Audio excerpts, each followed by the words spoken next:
आज जो हमारे भाई बहन जो कॉलेजों में स्कूलों में पढ़ने जाते हैं, घर से बाहर अपने माँ बाप के विश्वास पर हम अपनी मेहनत, अपनी पढ़ाई एक लक्ष्य बनाकर चले और अपने समाज की जो विचारधारा है, समाज की जो रणनीति है, समाज की जो मांग है, समाज की समस्या है, ज्वलंत मुद्दे हैं, उनको लेकर गंभीरता से विचार करें, आत्ममंथन करें, पढ़ाई के साथ साथ में अपने आप को मजबूत करें और अपने अधिकारों को लड़ने के लिए तैयार रहे।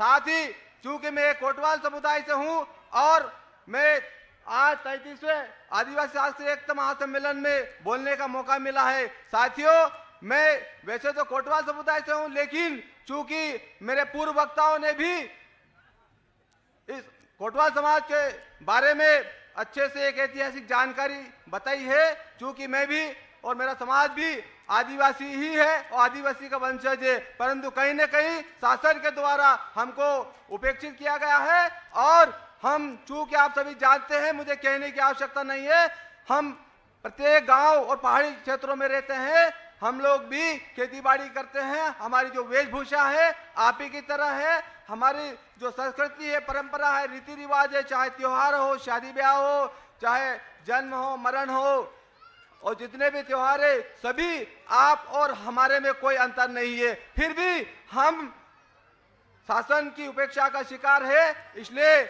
आप से अनुरोध है, आग्रह है और विनती करता हूं कि आप हमें यदि अपना भाई मानते हो, चूंकि जैसा कि पूर्व वक्ताओं ने कहा है कि एक तीर एक कमान, आदिवासी एक समान। साथियों, मैं ये कहना चाहूंगा, हमारे जनजाति और आदिवासी समाज में कई उपजातियां हैं और कोटवाल भी एक आदिवासी की ही उपजाति है। तो आप लोग हमें अगर अपना छोटा भाई समझकर अपने गले लगाते हो और आदिवासी मानते हो तो हमारा समर्थन और सहयोग करने का कष्ट करें।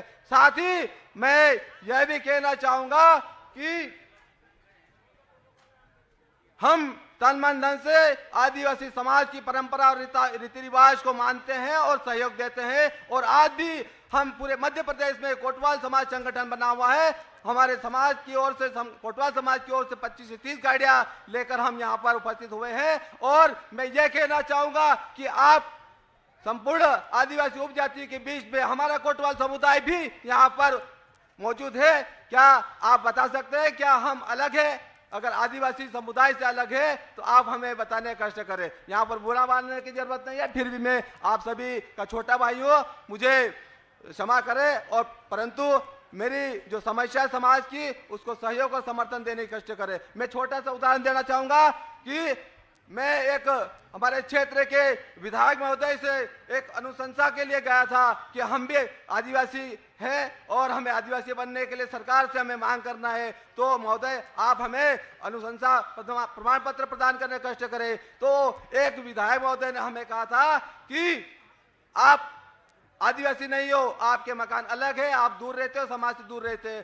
तो मैंने मुझे समझ में आता है कि जब वोट लेने की बारी आती है तब जाति नहीं देखी जाती, समाज नहीं देखा जाता, तब दूरी और उपेक्षा जैसी स्थिति नहीं बनती।